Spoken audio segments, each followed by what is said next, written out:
Welcome to the Herbal Hour. Today we're going to talk about the healing power of the mind and just how powerful our minds are. In the book of James from the Bible, it discusses faith and works. Health is very much tied into the belief that our body is designed to heal. In that same book, it talks about the law of exposure. What you surround yourself with is what you become. This was true 1,000 years ago, and it is true today. We have to be good stewards of both our body and our mind. Hi, I'm Mary Bourne, traditional naturopath, and I love sharing natural remedies with people. Natural remedies have been around for thousands of years, and they've been around like that because they work. Then they work on humans. One of the principles we are going to discuss in today's video is about placebo and nocebo. We're also going to talk about the law of exposure, as mentioned in the Bible. We know that we are what we eat. A lot of people will expound on that, and they'll say, we are what you eat and what you assimilate and what you don't eliminate. And this, most people believe, is true. So let's dig in as soon as we get the slide going here. So we want to explore the power of the mind in healing and the placebo and nocebo effect. So the placebo effect is, well, actually placebo means I will please. A placebo is a remedy with no known physical action. You know, some people call it a sugar pill or whatever. And it has an impact occasionally on disease and studies about drugs and certain things. And they have something called a double-blind study, which is designed to eliminate the placebo effect when testing remedies. But what they found was that if the doctor knew that you were having a placebo rather than the medication that they're testing, it impacted the study. So they had to make sure that not only did the person who is in the experiment doesn't know, the doctors couldn't know either. So a nocebo is not pleasing.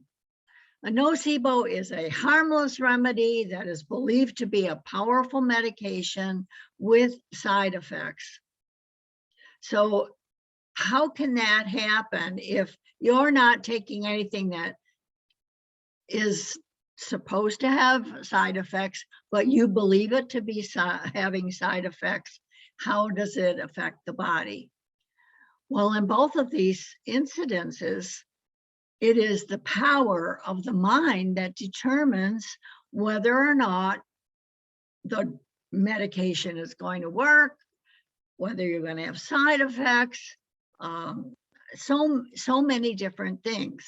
So it isn't only what you're putting in your body, but what you think about what you're putting in your body.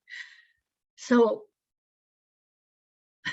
I have a friend whose mother died of cancer, and she was constantly obsessed about not wanting cancer, but she did not do any of the things that would contribute to good health. She ate terribly, she didn't exercise, she did none of the things that we know help with good health. And of course, she died of cancer. So it's almost like she predicted it, even though it's what she didn't want. So our mind can't tell the difference between I want and I don't want.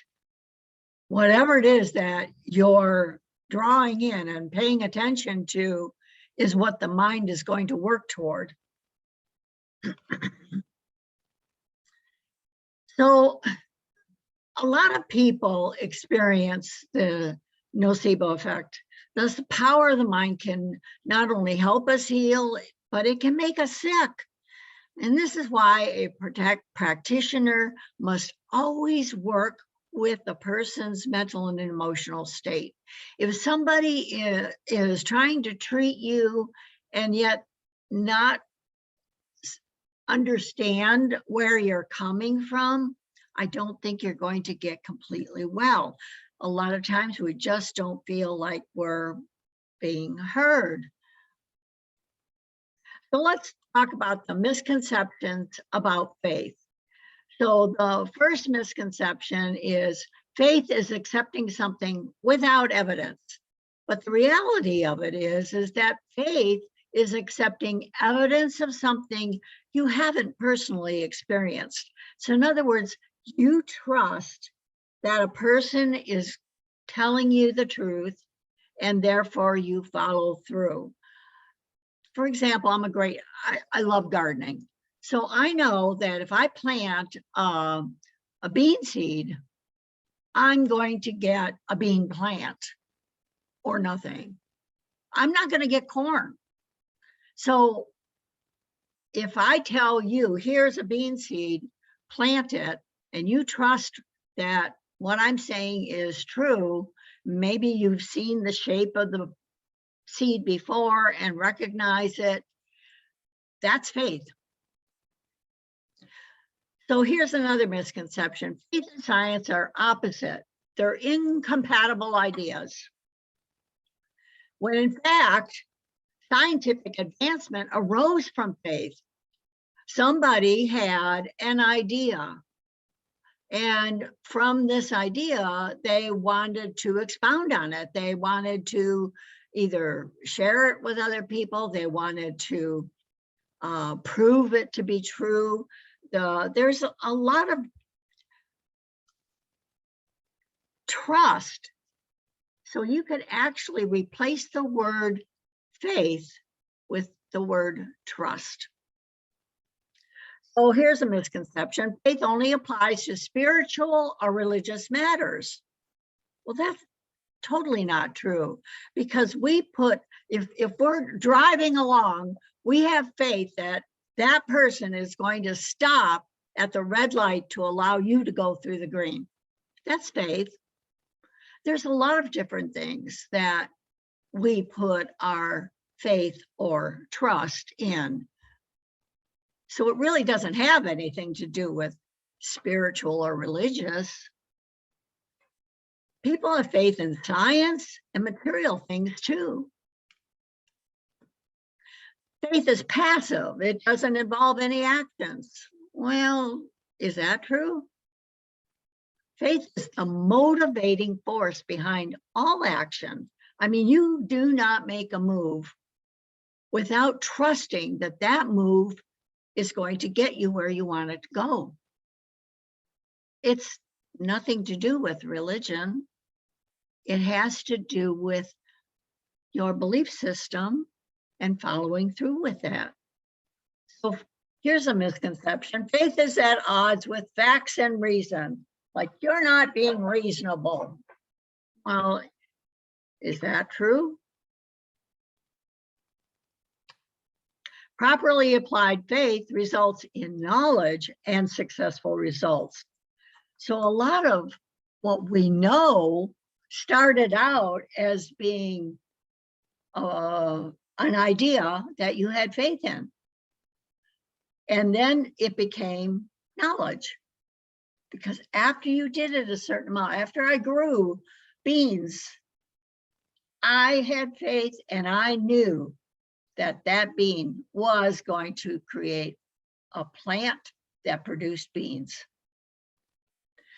So here's something. Faith is always about positive or good ideas, is it?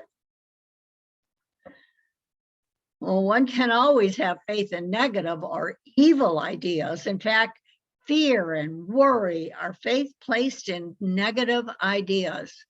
I cannot tell you how many people believe that wearing a mask is going to prevent a virus from coming into your body,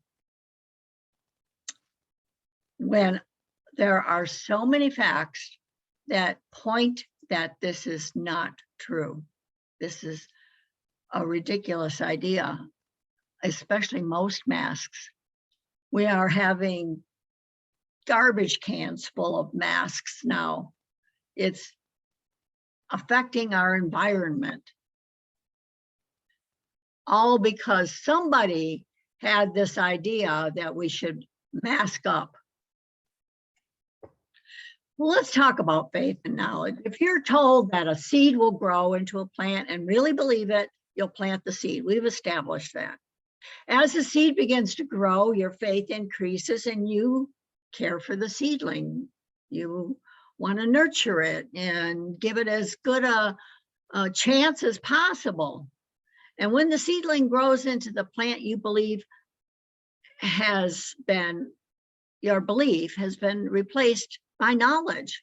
You now know a bean seed planted in some dirt, watered and nurtured, will create the outcome that you want.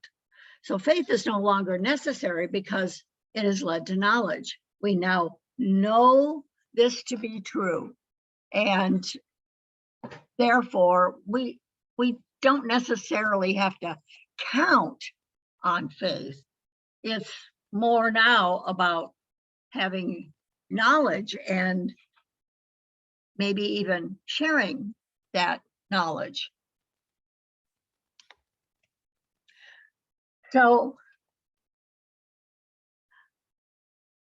belief is an idea in which we have invested our faith. The idea is attached to strong emotions, positive or negative, which influences the way we be and live.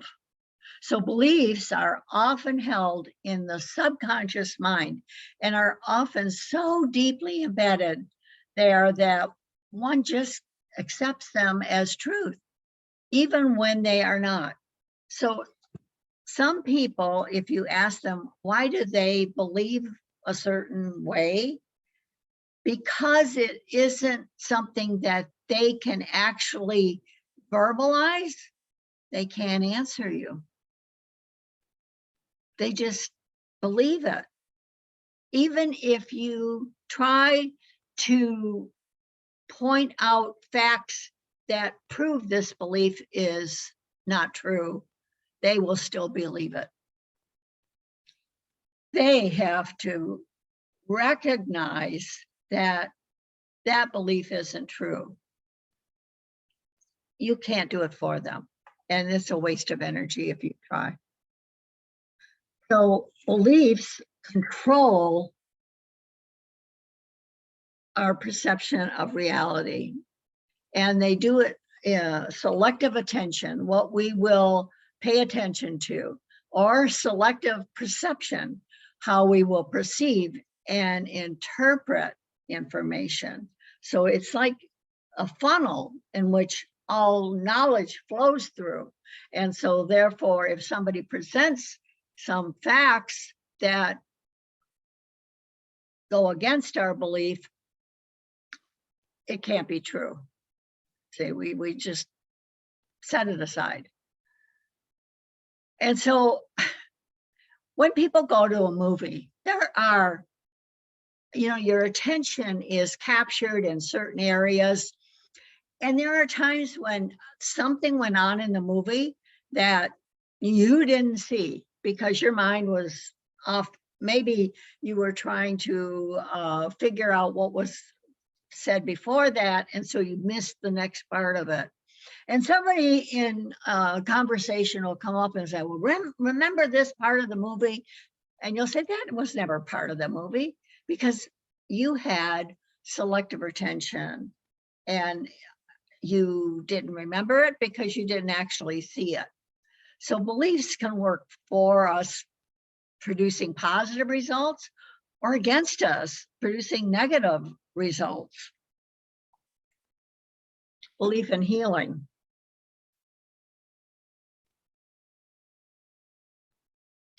Belief is involved in both the placebo effect and the nocebo effect. I think we established that.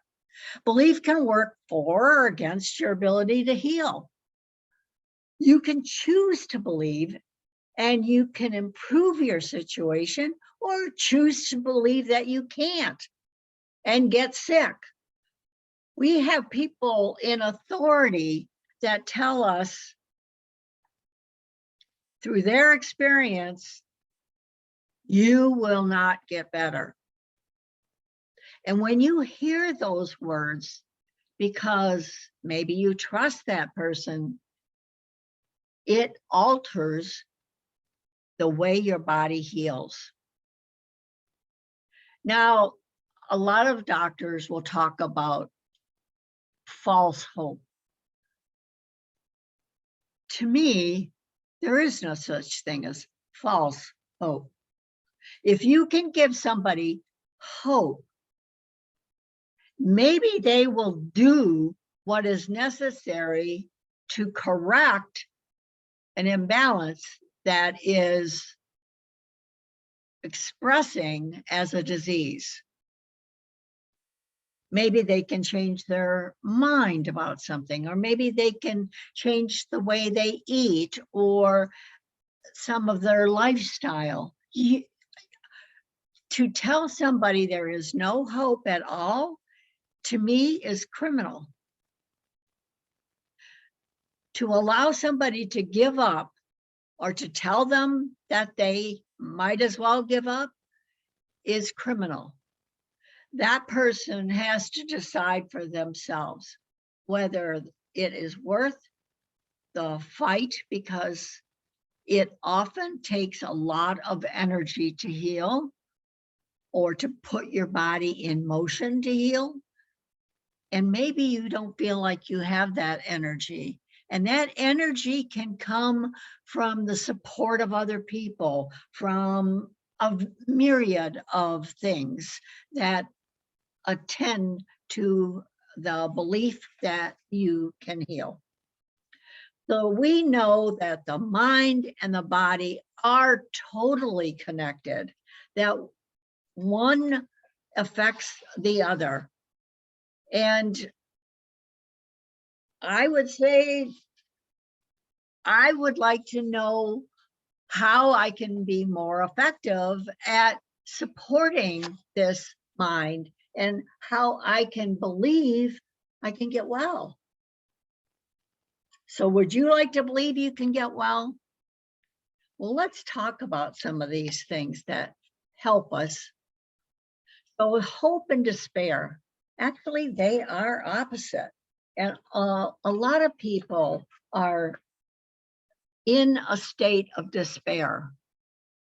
There's so much bad news, scary stuff going on, people that buy into this fear and the world is going to end. And, you know, back when I was a teen, there was a prophet, and he told people the world was going to end. And Prophet Jones was in the newspaper, the media were all on this thing, and you know, had us all think about the world was going to, it was a ridiculous thing. How about the year 1999, New Year's Eve?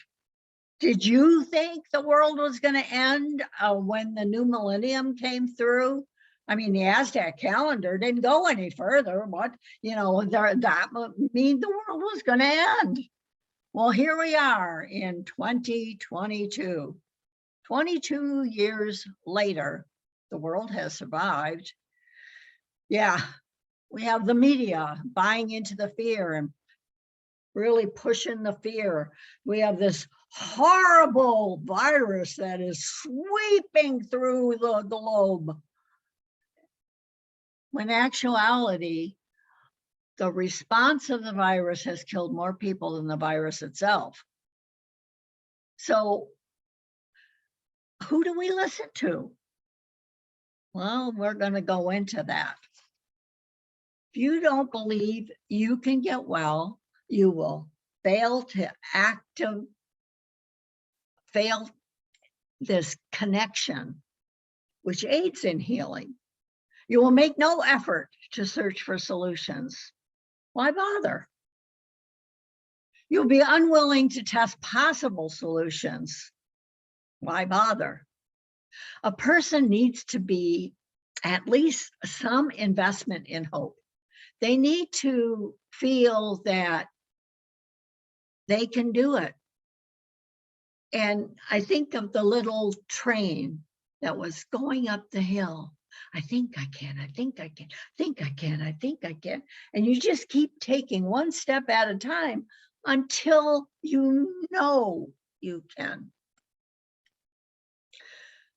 Making yourself sick while constantly worrying about and obsessing over your health, the way things are in the world, we're not going to have any food, our resources are going to end, global warming is taking over.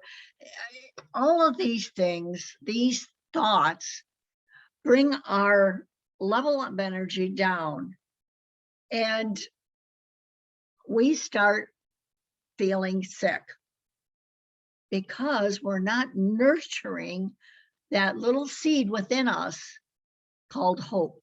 We're not nurturing what was going to help us heal. So if you are constantly afraid of cancer or heart disease, you are more likely to get more of it, because it's that law of exposure. What you concentrate on, you get. So we know that this is a law. I mean, it's as powerful as the law of gravity. Whether you know it or not, if you stand under an apple tree long enough, the apple's going to fall and hit you in the head. It's just, we know it to be true. Well, we know now that the body's innate capacity to heal is true. If you've had a bump, an injury, a bruise, you know that eventually that will heal. And the length of time it takes to heal depends on several factors. The nutrition you put in your body, your thought processes, your emotions, whether you keep injuring it, all of these factors will determine the length of healing time. So recognize your body's innate capacity for healing will encourage you, will give you your faith in the healing process. Think of the many injuries you've had. They could be severe injuries. I sprained my ankles, and I did a lot of things that I knew that supported healing. And I healed in half the time. Was it painful? Sure, it was painful, but I moved through that. And oftentimes, when you are presented with a challenge and you overcome that challenge, it gives you strength. It empowers you to know, I can get through this. We're all going to have challenges. That's what life is. We're not living in heaven. We're living here on earth. And much of what we experience here on earth are lessons. We have to go through these times where we are challenged, and it we have to think about it, or we have to figure out a way to work through this challenge. So there are complex processes in healing. And when you can help that heal, for example, with this finger here, it would be better to put some kind of a healing salve on this, protect it from more injury, and maybe let it get air at night when it's not going to be injured, and protect it during the day so that you can eventually get to the healing process of a clean nail and a protected finger again. So there is within us a divine intelligence. We don't have to tell our heart to beat. We don't have to tell water to wash our eyes when something's irritating it. Healing is the same thing. It's an innate intelligence. And if this is your belief, you may also want to trust that the same intelligence is there for you, that you can count on it. You can have faith in it. You can trust that if you ask for help, you will receive it. And if you seek for answers from the Creator, you will find them. In my practice, I have found that people who have faith in a Creator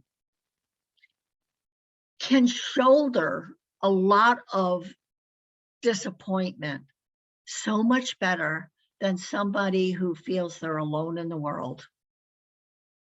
So I'm not saying you have to be a sort of religion or whatever. A lot of people will just say, well, the universe.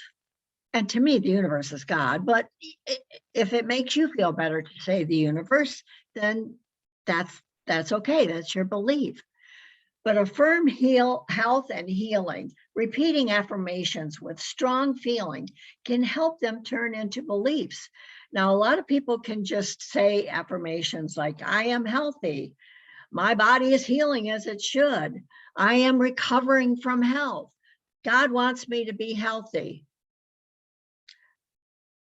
God is helping me regain my health. So in other words, those affirmations include a higher power, because maybe you don't have the strength within you to say, I am healing. But if you include God, maybe that helps you feel like you can move through this and heal faster.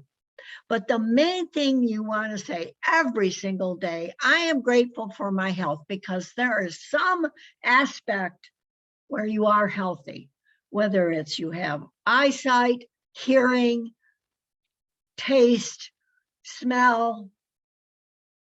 There is something. So you can say, I am grateful that I have the ability to read, to see things, to look out the window and see the beautiful day. Or I can hear the birds chirping. Every day, be grateful. And I feel that if you are starting your day and ending your day with some sort of gratitude, that really initiates health. As do negative ideas and voodoo hexes. So there are well-meaning health professionals or friends or family, people that plant negative ideas about your health. You believe that this natural product is going to support your health in many ways. And you have a relative who believes that this drug is the way to go. It's difficult.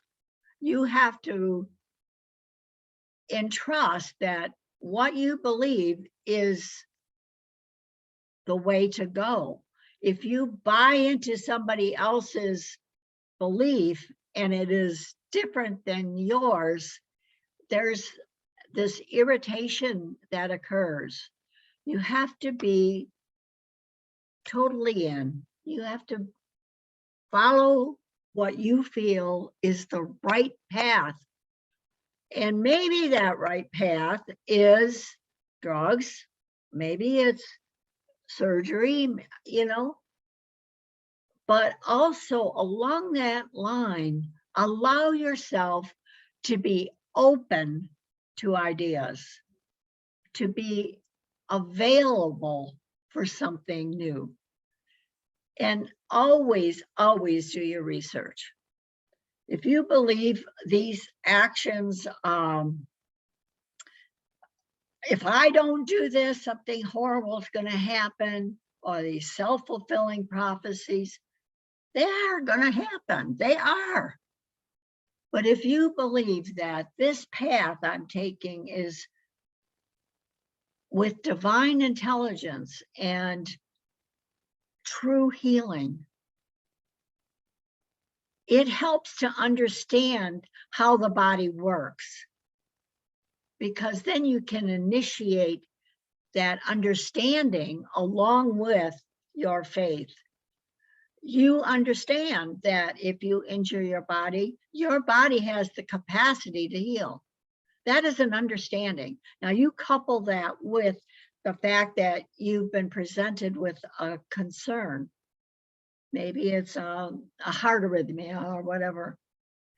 If you understand that your body has the capacity to heal, and you concentrate on that capacity and you give it the nurturing nutrients it needs to be heart healthy, you're going to be heart healthy.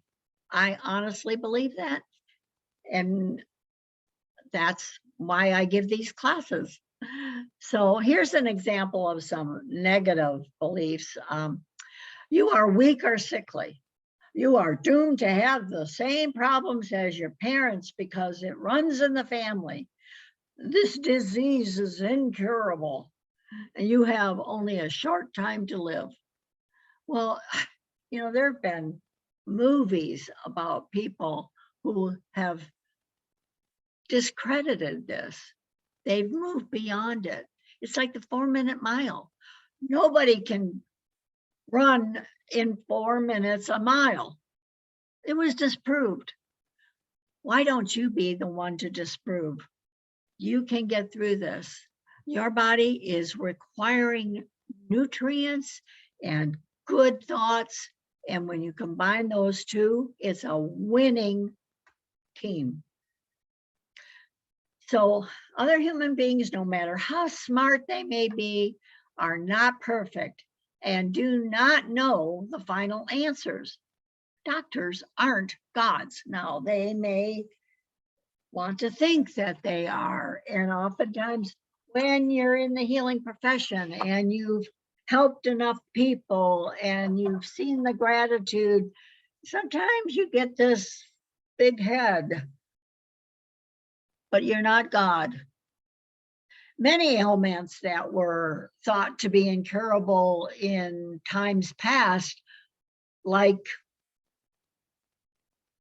skin diseases, there are so many different things that have been helped through the years that they found answers for. I also feel that our people in the FDA, our health people are not there for us anymore. They are not they're in for profit. They have bought into the pharmaceutical industry and they're so chokehold by it that there is no other way but to work with drugs. They discount everything that is natural. And if you buy into that part of it, then you're right. You won't have any alternative but to use drugs. I don't believe that. I believe the body is designed to heal, and therefore I will do everything in my power to find out what my body needs to be healthy, and then follow through. See, that's the big key. So there may be answers out there that these doctors haven't discovered yet, or they have somebody holding this over them where they can't tell you about this miraculous thing that's been proven by other doctors to work, but because their hospital is run by an administrator that doesn't allow you to talk about that. You know, doctors are in a place where they are caught up and can't speak freely. There isn't the discord. There isn't a place for them to actually have meaningful conversations about things. It's one way or nothing. You do it this way or you lose hospital privileges.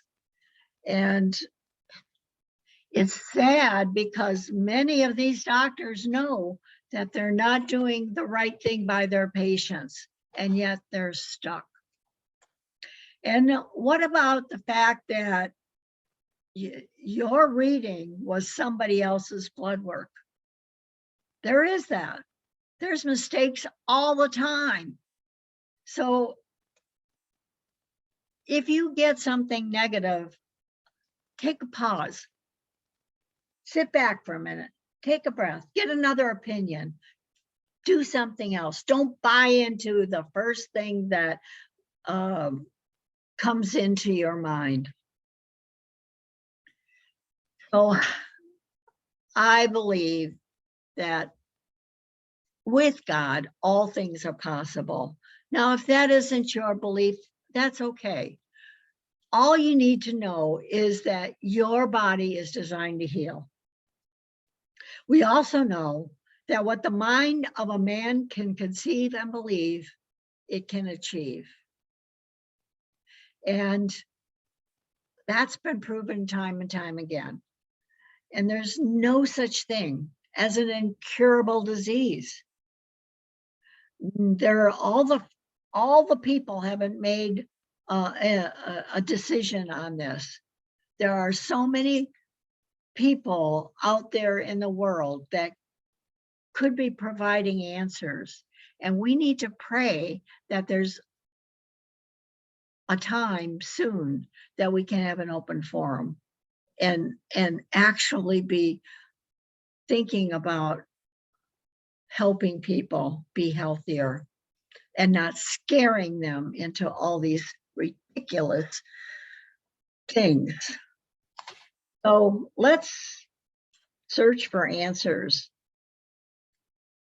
Let's move beyond the name of a disease, because you know what, a diagnosis, that is so meaningless, because it really, the symptoms are clues and they're dynamic. So they're changing all the time. So if you put your shoe in your foot in a shoe and you're tied into that shoe could be loaded with lead and you're dragging it around every single day. You're just dragging this leaden shoe. Untie it. Put on a slipper. What does that feel like? Freedom. Freedom to research, freedom to figure out new ideas.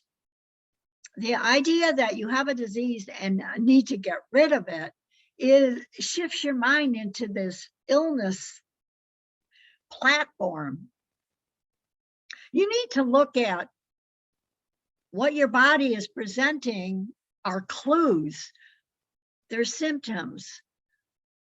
They're telling you something. And when you're being told, you should pay attention. So maybe you get a little nudge here and there. And if you don't listen to it, that nudge becomes a 2x4 and you're being hit over the head with it. Your body is going to make sure you listen. So pay attention every day. Take stock. How am I feeling? What's my energy level like? Have I been eating properly? Am I drinking enough water? Am I getting enough exercise? You should go through this process. It doesn't take long. It can be while you're sitting on the toilet first thing in the morning. Just get in touch with what's going on in your body. Don't be disassociated and have somebody else look at you who has no idea of what's going on in your family life or your stress levels or what you're thinking about or what you're eating. They're just depending on some blood work or some x-ray to determine what's wrong so that they can give you a diagnosis, so that they have some numbers that they can get paid for your visit. So if you keep hitting your thumb, you are going to have pain in your thumb and you're going to create inflammation. Stop hitting your thumb. Protect it. Put some healing salve on it. Give it a rest. Let it heal. So this is what I mean. I think you should take a screenshot of this slide because it is so important. A good holistic practitioner can help you identify the underlying causes of your poor health. They need to know, what are your stress levels like?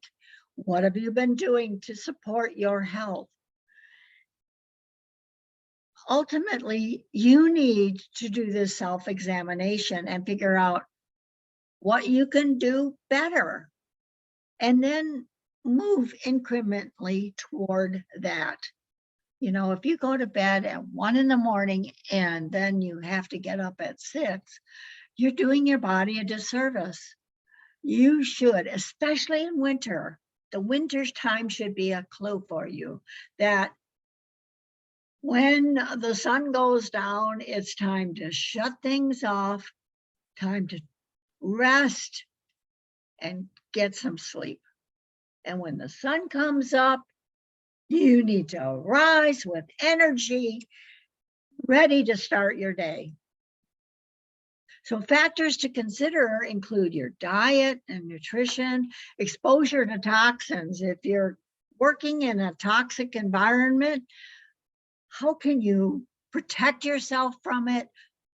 Maybe find a different job, detox on a regular basis. There are a lot of things you can do because your body is absorbing toxins.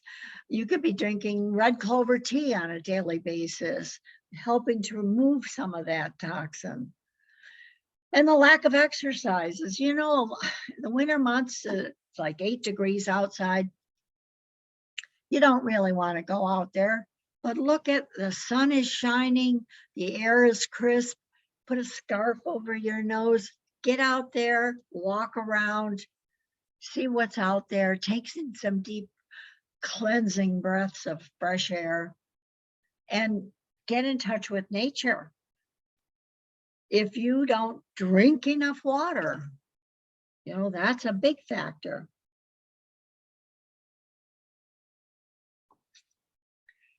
You shower periodically.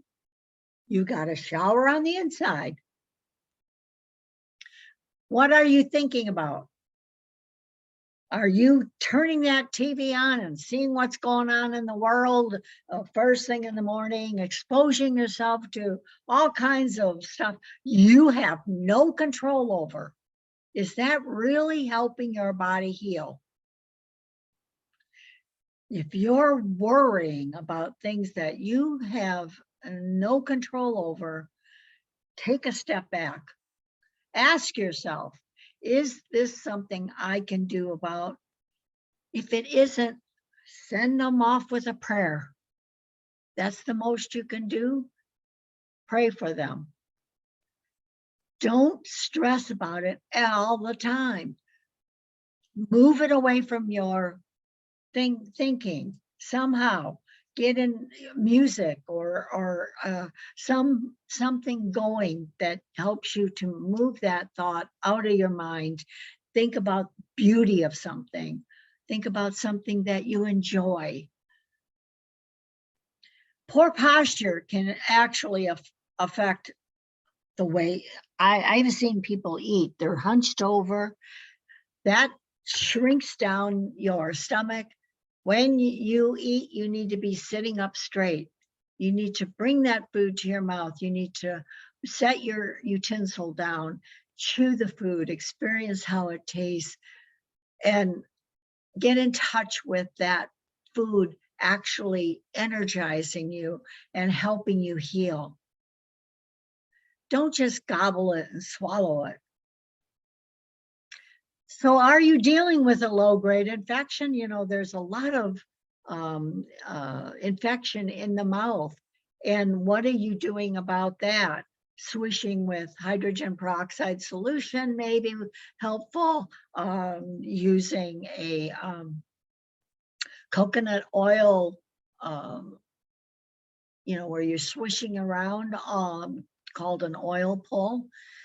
Those things can be beneficial. And are you allowing yourself to unplug? In other words, get away from the electronics. Don't have that phone sitting next to you. Buy a cheap alarm clock if that's what you need. But don't have that electronic constantly crossing your own waves. You know, you have waves of energy. There's Kirlian photography that actually can show you the energy waves that come off of your body. And when you have an electronic close to you, it interrupts those waves. Your heart ties into this. That's why when they want to restart your heart, they do it with a jolt. Well, we are getting jolts from Wi-Fi all the time. These cell towers are giving off waves of electronics that interfere with your own waves of energy. So that can be a factor as well. And don't overlook thoughts and emotions. Also consider mental and emotional. You know, we all have things that go on in our life, people that we're concerned about. And that's another reason why I think that having a faith in God and understanding that you don't have control over everything, that all you can do is pray for a better outcome, that the best outcome for that person is what's going to happen. And it may not be the outcome you think it should happen. Maybe that person has, you know, some more lessons or something that they have to go through. But when you're constantly feeling sad or depressed or stressed and unhappy or angry, these affect your body's ability to heal. Have loving relationships, hugs. You know, we've been told to stay 6 feet away from people. I think that's so harmful. We need to have exposure to people. We need to be feeling that there's somebody in our corner, that physical contact is very much part of the human being that we are. When somebody comes to me with a problem, I always ask, what happened 6 months prior to you feeling this way? Because sometimes it takes time for things to affect the body. So understand how your feelings and your thoughts can affect your health. Now, I have a lot of videos on my channel that talk about different herbs, different feelings that if you want courage, that different products that can help you. I love the Be Courageous that Nature Sunshine has. It's drops. They're very gentle. They can be taken with water. They can be taken by children. You can put it in water and sip on it. But I think we all need courage during this time to get us through, to help us realize that this is temporary. We are going to get through this. All we need to do is ask. Ask and it shall be given to you. Seek and ye shall find. Knock and it will be opened unto you. For everyone that asketh, receiveth. For everyone that seeketh, findeth. And to him that knocketh, it shall be open. Check out Matthew. This also means if we don't ask, if we don't knock, nothing's going to happen. You know, a lot of us will say, well, people don't care about that, but you don't know. You don't know where the next support person's going to come from. It's really funny. People who annoy the daylights out of you may be the very person who's going to come to your rescue or be there for you in your time of need. So take action. Figure out what it is that you have the power within you to do. We have a lot of control over our bodies and what we can do. So positive thinking or faith isn't wishful thinking. Oh, I hope I can get there. Oh, you know, wishful thinking is thinking positive without action. You've got to have the follow through. So belief isn't a passive thing. Belief propels you into action. But you can ignore that belief and not take action. You can blame somebody else because that's easy. You know, it's your fault I'm in this situation. Rather than taking the responsibility and figuring out what it is you can do. So believe and take action. Use the placebo-nocebo effect in your favor. It's important to choose to do the things you feel most confident about. Accepting a treatment you feel is harmful or even ineffective activates the nocebo effect. So don't do something because somebody else wants you to do it. Only do those things that you feel is the right thing to do. Pursuing a course that you believe will be helpful, even if it's not the best choice, activates the placebo effect. So it's really about what you think about, whether this is going to be the best solution for you. And you know what? What's right for you may not be what's right for somebody else. So you have no right to tell somebody else, this is what I did and you need to do the same thing. Because that may not work for them. It is your choice. If you have greater faith in the medical route, then try it first. If you are, but also do your research. Don't just go blindly through things. So if you are being pressured to accept a medical treatment you don't feel comfortable with, explore alternatives. Figure out what you can do to protect yourself.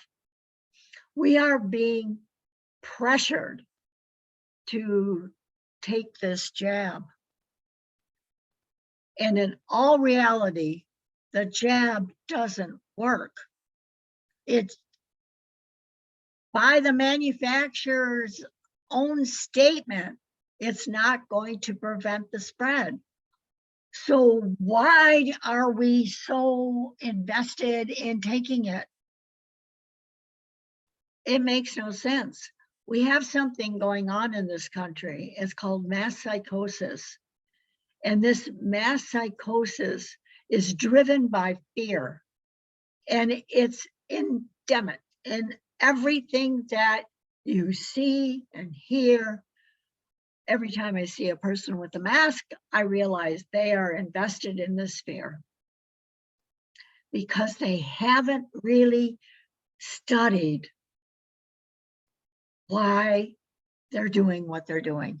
They're just doing it because they've been told to do it.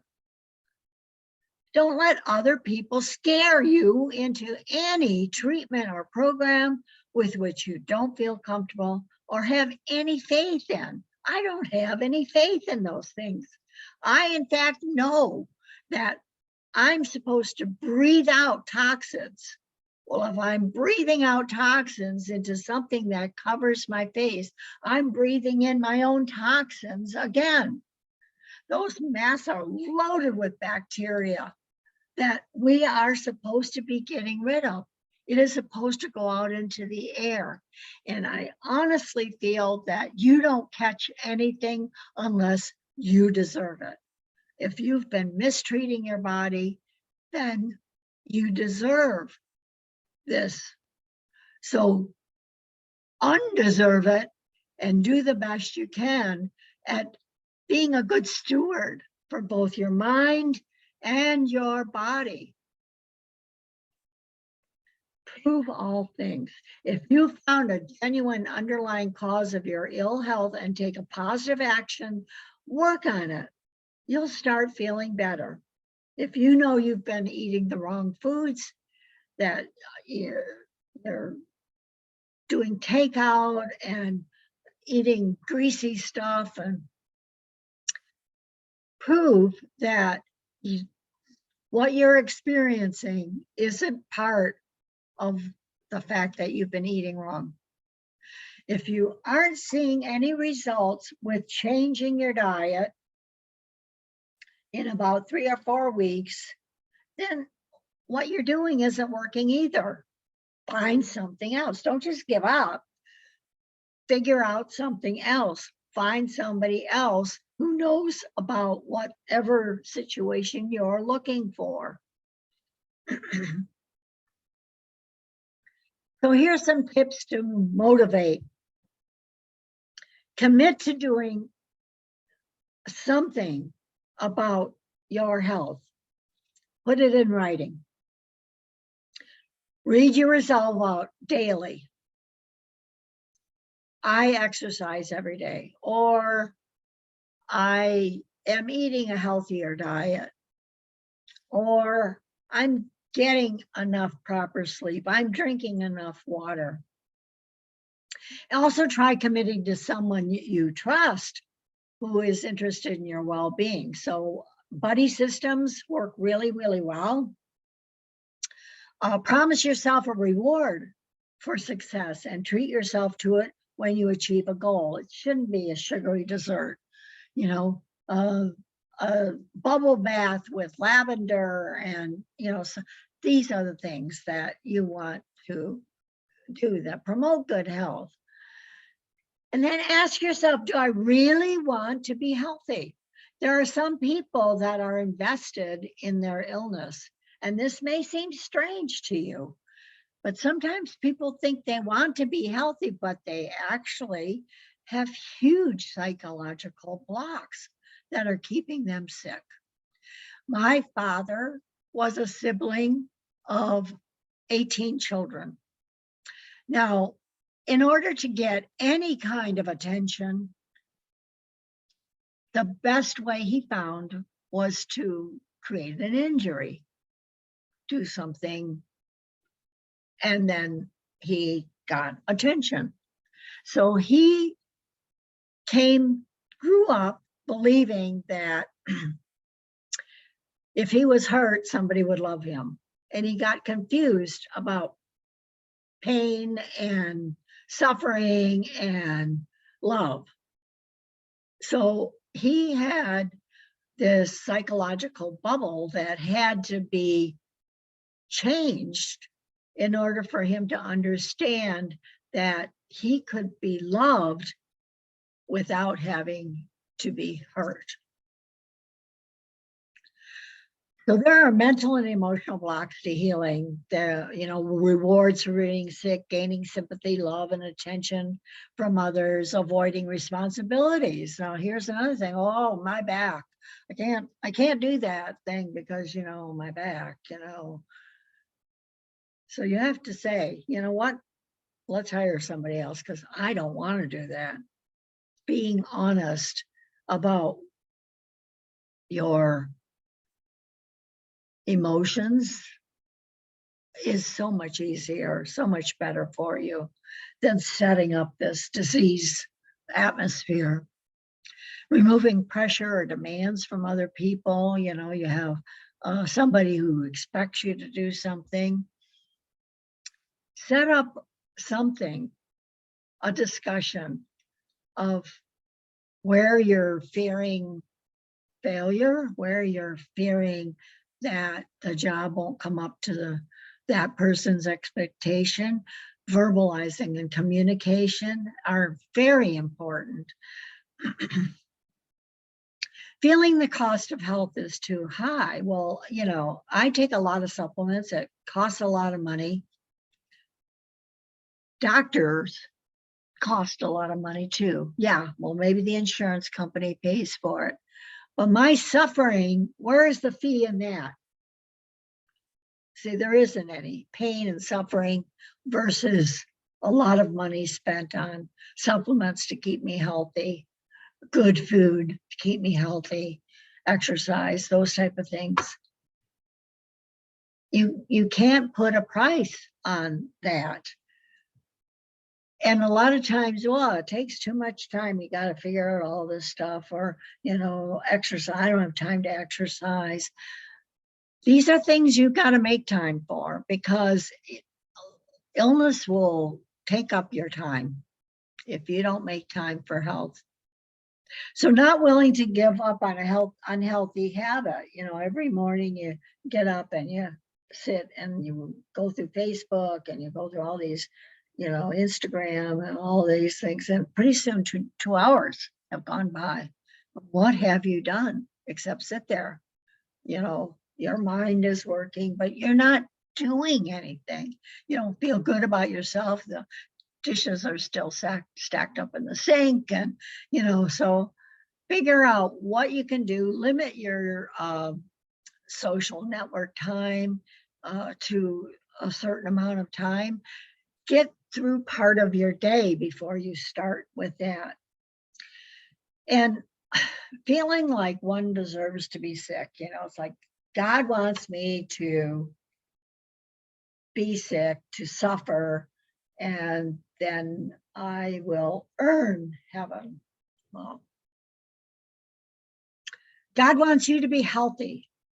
Why else would he put within everybody that innate ability to heal?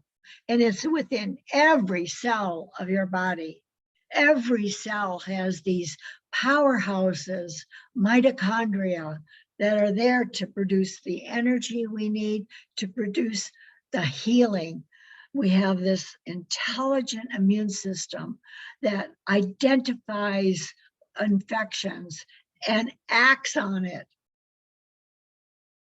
if it has the nutrition to do what is necessary. It all works together. So picture in your mind how good it will feel to be healthy. If you can remember a time where you had the energy to do all the fun things you wanted to do. If you had times where you had loving relationships, get back into that state of being. Determine how you can fix the problems you're now dealing with so that you can once again be in touch with that person who you really liked. Meditate on God's love and trust that he desires what's best for you, and that health and happiness is yours for the taking. Just expect it. Expect the miracle, because we live in a miraculous body, and we have a powerful mind, and we have a knowing within ourselves that helps us heal. I would love for you to comment on this video. Give me a thumbs up if you've liked it, if it's been helpful for you. Subscribe to my channel. I have a plethora of helping videos. Some are not as long as these. Once a month, I do one of these long videos. Most of the time, my videos are 20 minutes. Please share this. Other people need to know that there is hope, that there are solutions out there that will help us be healthier, to achieve the health that we deserve. This is Dr. Mary for the health of it.